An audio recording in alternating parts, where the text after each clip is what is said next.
We are super excited today. We have some amazing panelists from Altria, and they are going to be talking to us about the transition from being an intern to being a full-time employee.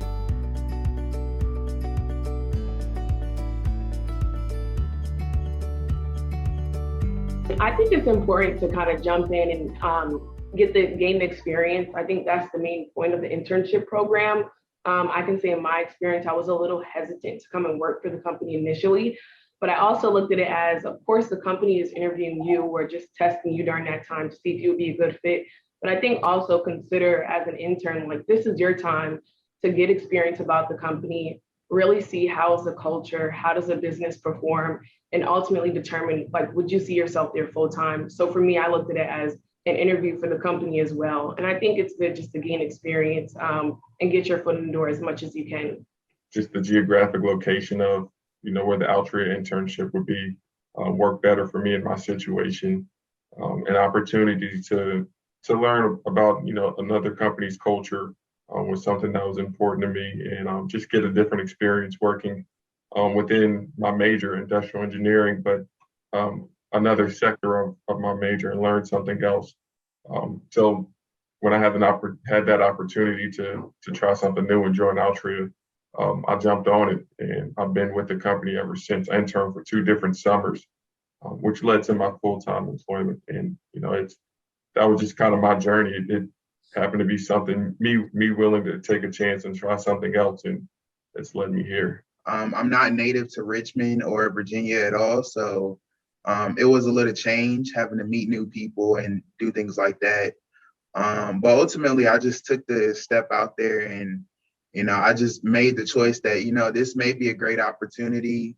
I was a sophomore at the time when I started the internship, and I realized that at the end of the day, if I didn't necessarily enjoy it or if it wasn't very rewarding, then I still had another opportunity to do an internship. But ultimately, after completing the internship, there were many things that I liked about the company and the organization overall and the culture. And it brought me back basically for a second internship.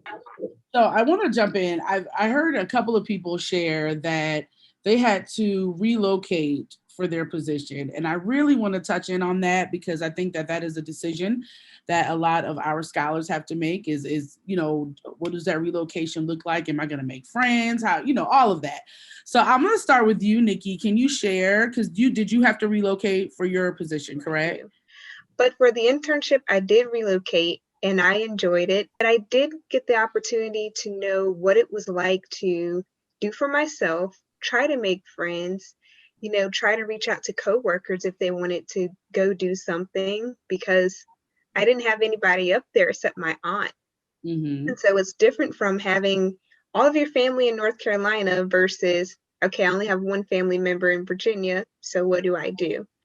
After the internship, I did not want to come back to North Carolina. I wish I could have stayed the whole time until I started working, but it was a great experience. When I had the opportunity to intern in Richmond the following summer, which was about an hour and a half or so from where I grew up, that made it a lot easier for me. The company also offered me a nice relocation package, and that was one of the things I was really starting to consider when I was in this intern phase of my life, was some of the different financial implications that these decisions have. So the relocation package to go back to Alabama just quite frankly didn't match up with the package that I received to come to Altria. And it was something that I paid close attention to. So as a result of that, I ended up choosing to come back to Virginia, close to where I grew up, partially because financially it just made sense for me and my situation at that time. So for example, as an intern, they offer corporate housing for their interns. So all we had to do was basically arrive and we got checked in and things like that. We had met our managers that we would be working for during the summer previously. So we already had that, kind of interaction before meeting them the first day. But that process was very straightforward. And then even, full-time, prior to coming on full-time, they paired me up with a realtor who could help me either find a house or find a apartment to live in. They give you an allowance and things like that for relocating. So it was a very comprehensive package that, helped out a lot. And what was it like? I mean, so aside from the work piece, how did you adjust, I guess, personally? Because that's the other side of it as well. Going to an area you're not in or used to. Did you rely on your coworkers a lot for that personal adjustment? Like when you think about like HBCUs and even when you graduate, I just tapped into those alum. And if you're a part of any organizations, just contacting individuals that may live in the city near you. For my internship, I relocated from Alabama to New York. I'm familiar with New York, but never in the sense of like Evan said, like going get my hair done or even joining different activities on the weekend. So I found myself networking like through different group chats or anything like that with other professionals in the area, and actually had a really good experience. And everybody says, network, network, network. And a lot of times people think about it from just a business perspective. But one thing I try to make a point of was to find folks at work that I had some type of connection with, whether it was, they went to A&T or they went to another HBCU, or we both like to play basketball or hang out at some of the same places. That was kind of how I started to meet folks at work and ultimately, hang out with them outside of work, which made my transition to Richmond a lot easier. Having, a group of interns that you come in with, you start your second program with and your second internship, and then you all transition, or some of you transition to full-time with the company. You're, based in Richmond together. You kind of developing that relationship over time. So when you are full-time, some of them are from here. Some of them went, to VCU, so they're more familiar with the areas versus some of us, commuted from other parts of the country. So you just establish those networks, and as you get to know the city more, as you get to meet more people, it just kind of grows from there. So how did you make that transition from being an intern, being branded as an intern, to your professional brand, if that makes sense? So, okay, I'm no longer an intern, now I'm full-time. Was there a shift that you had to make in order to be seen as a, professional, or was it always like that? Was it not a shift from being an intern to a professional? At Altria, they really don't treat you like an intern. You are doing actual work. You're doing the things that you would do full-time. They really do treat you like a professional as an intern. So it makes that transition a lot easier. A lot of our projects as interns were, some of the stuff was projects that I carried on when I became a full-time employee. So they were meaningful projects. It wasn't, running to get coffee or making copies for anybody. And it was similar to how projects go now. You work on it for 12 weeks, or sometimes the projects extend a little bit longer. Then you wrap it up, you present it out to a few folks that need to know that information. And then you just jump into a new project or a new assignment. So that's a lot of how, my transition made it, pretty simple, because we were already doing the same type of work as interns. And I was actually amazed at the amount of work I was actually given, and the amount of independence I had, even though I was a student.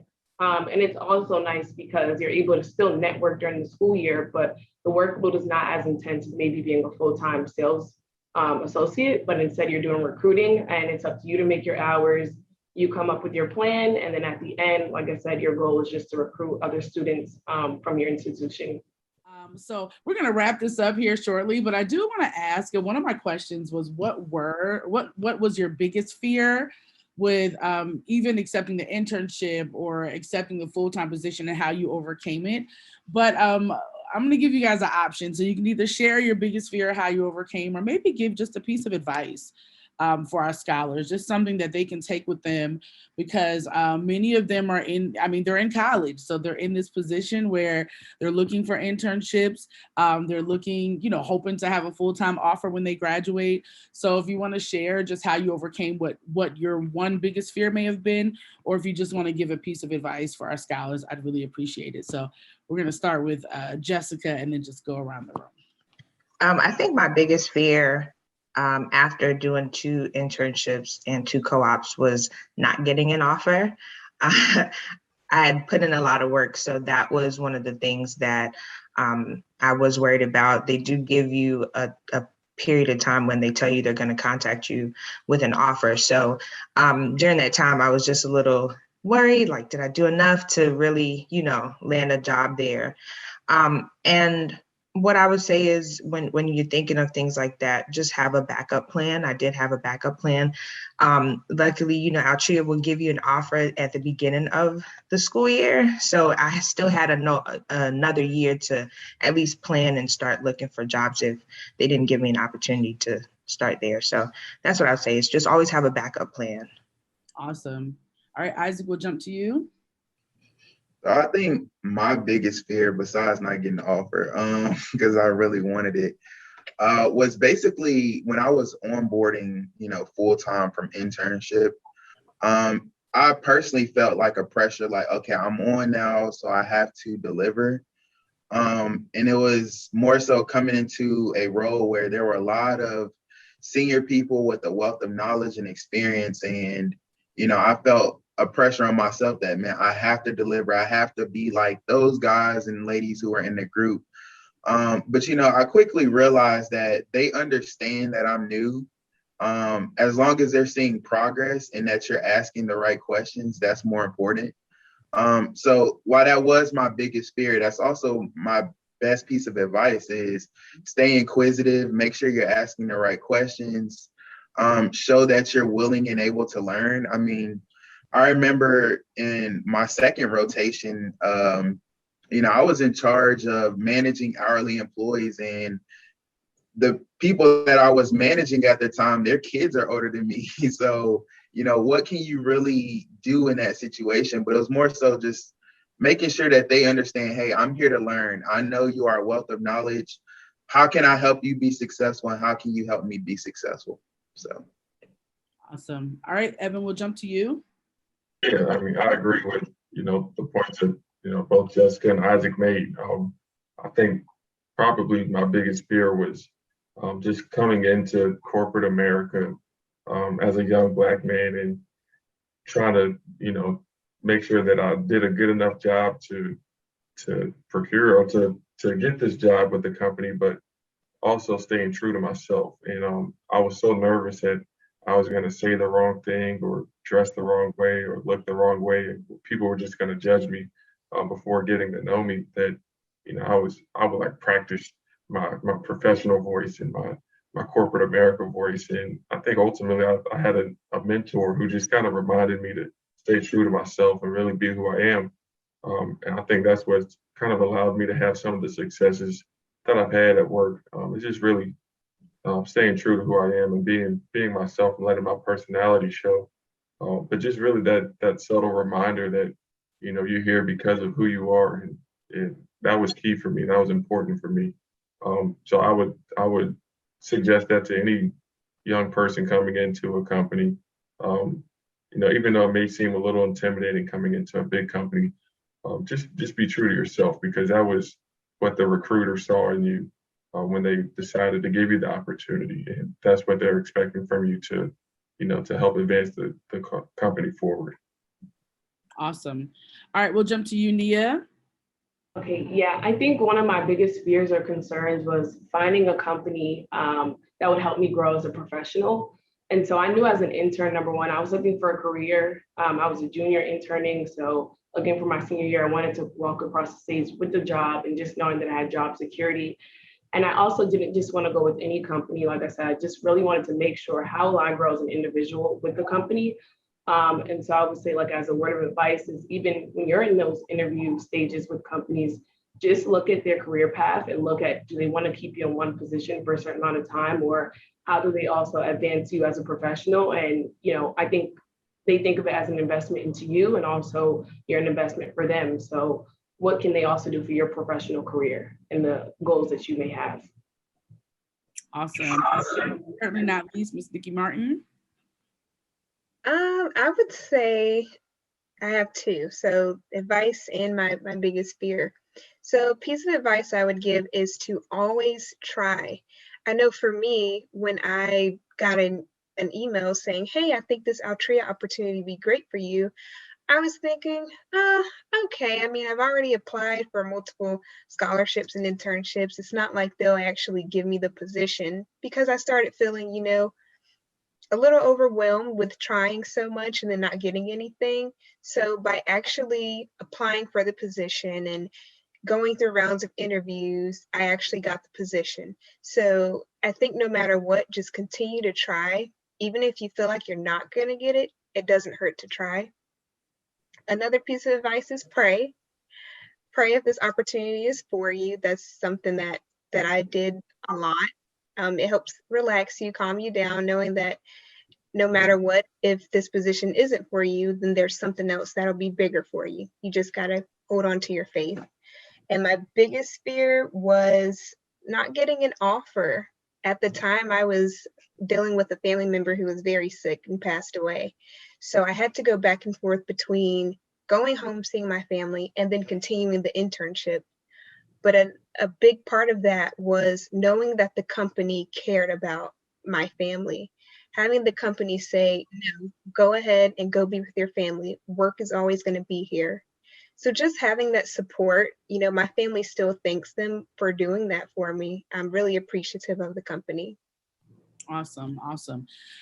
This was great, guys. I took some notes for everyone. Those who weren't taking notes, I took them for you. So I pulled a few of the things that you guys mentioned. Have a backup plan. Stay inquisitive. Stay true to yourself. Look at the career path and how you can advance.